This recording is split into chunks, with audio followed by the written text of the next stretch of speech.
Chapter 3, Section 1 through 4, the definition of strain. This will be quick, it'll be some quick definitions, but we're going to show some examples of this in class, kind of paint the picture same way that we've done painted the picture in class for stress today with toothpicks and dowels and steel rods. So the course learning objective for today is to remember and apply the definition of normal strain and shear strain. And so I could write those in there, and that's, or I could just jump to the next screen. There are the equations, which are equations, but they're actually definitions. Those are the definitions of shear strain, normal strain, this one, epsilon. That's an epsilon, and that's the way you're going to see me drawing it. Epsilon is equal to, that's a deflection, it's a delta normal divided by the length. I know sloppy and the screen doesn't help, but that's what we've got. And then gamma, that's this. Gamma is the shear strain, and I could put the average subscript there, but that's the amount that something deflects perpendicular or transverse deflection. That deflection in the S direction is perpendicular to the L direction to get that. And that's where we get this tangent of theta coming in, and we'll explain all of that. But those are our equations for today, or for these 4 sections of the book. So the first thing we're doing is we're throwing my hands up. We are throwing out the rigid body assumption. Essentially what you get in engineering all the time is whatever your assumption was, throw it out. We're going to make it more complicated than that. Anything that's a constant, it's actually a variable. Yep, that's what we're doing today. So what we've had in the past is we had, I'm going to do like that, and we have a pin at the ends, and when we pull on that, it was a rigid body. It was what we were just calling a two-force member, and we are no longer a two-force. Well, it's still a two-force member, but it's not rigid, and that is that's a big part of this class. Things are going to move, and things are going to break, and you didn't face that in 202, but now we're going to face that as a likely outcome from our situation. When we pull on something, it strains, and this is equation 3.1. And so we've got to start defining some of these characteristics. So this is a definition, and what we're saying is this strain is equal to the deflection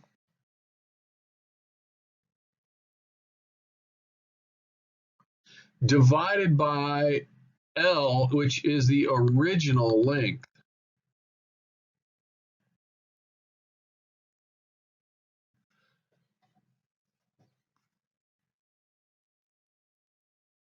Strain, epsilon, the normal strain, that is strain in the normal direction, is the deflection in the normal direction divided by the original length. All right, there's one trick that we want to talk about with that. And essentially it boils down to sign convention. If you pull on something and it gets longer, and I got my TheraBand from Professor Hahn. I got to hold it back here, but I can pull on it and it gets longer. Pulling is tension, which has a positive sign, and so if it gets longer, I would like to call that strain, positive strain, so that, not strain, maybe I'll fix that typo later. It's positive so that it goes the same. And if we want it to be positive, then I want to use this equation to define my delta, to define that deflection. That is, I want it to be length final minus length initial. That way, if it gets longer, that number is positive, and it's a result of a tension force, and so my delta is positive.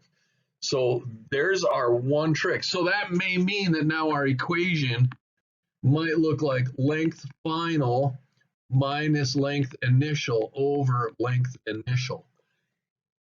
What we're going to see is that these two numbers are so close that it really doesn't matter which length I put there.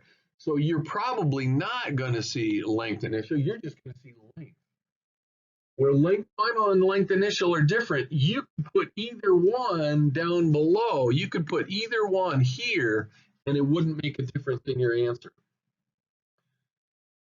That's now entered a very different world, I think, for engineers. I think most of the time we want an exact answer. So we want to know, should that be the length final or the length initial? And the reality is, it no longer matters. We're arguing tiny, tiny, tiny little differences. And that should make you feel a little bit uncomfortable. Many of you got into engineering because it's a science, but there are so many approximations that we make. This is the first one you're running into, and it's no longer just a cut and dry, this is our answer. No, we're making an approximation and using it for our calculations. The other type of strain that we have, remember in the stress chapter, chapter 2, we had a normal stress when we pull on something, we push on something, and we also had a shear stress when we were trying to slide things past each other. Well, we have a shear stress and we have a shear strain. When we put that shear stress on, it results in shear strain. And so we're going to track that exactly the same way. I want to use their picture from the book because this is challenging to do. But when we deflect an amount delta S, S is because it's now transverse. It's not in the normal direction, it's in the transverse direction. Why is that S? I don't know. But that's the shear strain, is that deflection S. And then we're going to define, our equation is gamma, that shear strain, is that deflection in that direction divided by the length here. So those are being measured in different directions now. That's the important thing to understand. Now, this could have been defined a couple different ways, and here's where we actually define it a couple different ways, or we think about it a couple different ways. This is the definition that we're going to use. So that's 3 equal signs. However, when people are looking at this in a real scientific, rigorous way, you see that angle that things deflect, that angle phi, is actually what we're calling the strain. But now I want you to back up and take a look at this. There's a triangle here, and its tangent of phi is equal to delta S over L. But now tangent of phi, small angle theory equals, or it's approximately equal to phi. And so we just made another approximation. This is a small angle approximation. So we approximated our normal strain, and we're approximating our shear strain. And so you should start to feel uncomfortable. You can treat it as, hey, there's our formula, there's our equation. I'm all set. I just have an equation.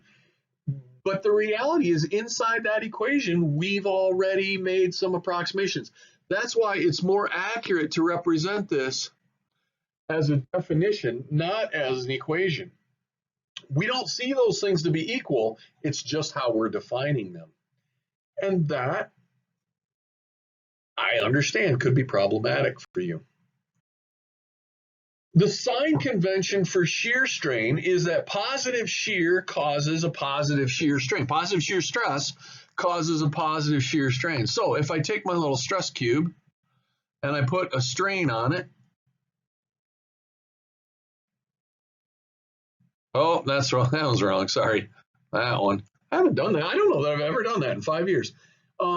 If I do that, what that's going to do is cause this to elongate that way, which maybe doesn't make sense because my video might be backward. it's going to make that stretch like this, right? Or if I look at it through a transformation, it'll look like that, right? This corner is going to go down, that corner is going to go up and out. It's going to look like this along this axis, but now rotate that and it looks like, yeah, you got it. Okay, just a coordinate transformation there. So this was being shown in the far right picture. This is positive shear strain.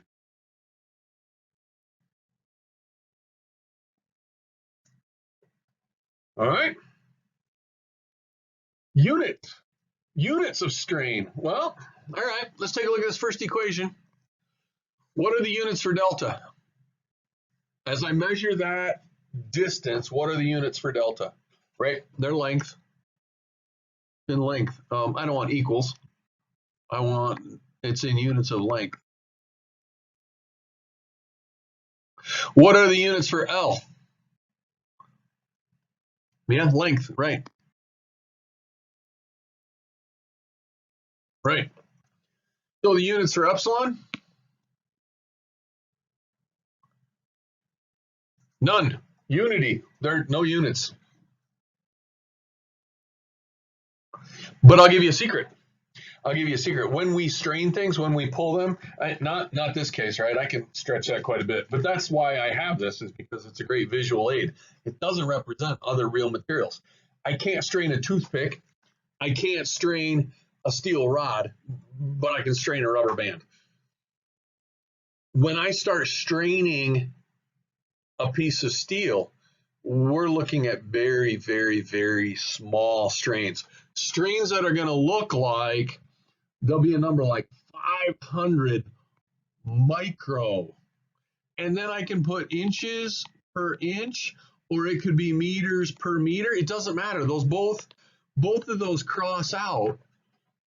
Inches per inch, meter per meter, they cross out. So what you're going to get is a number that looks like 500 micro. And as much as anything, micro could be the units of strain. They're not. It's a unitless tension.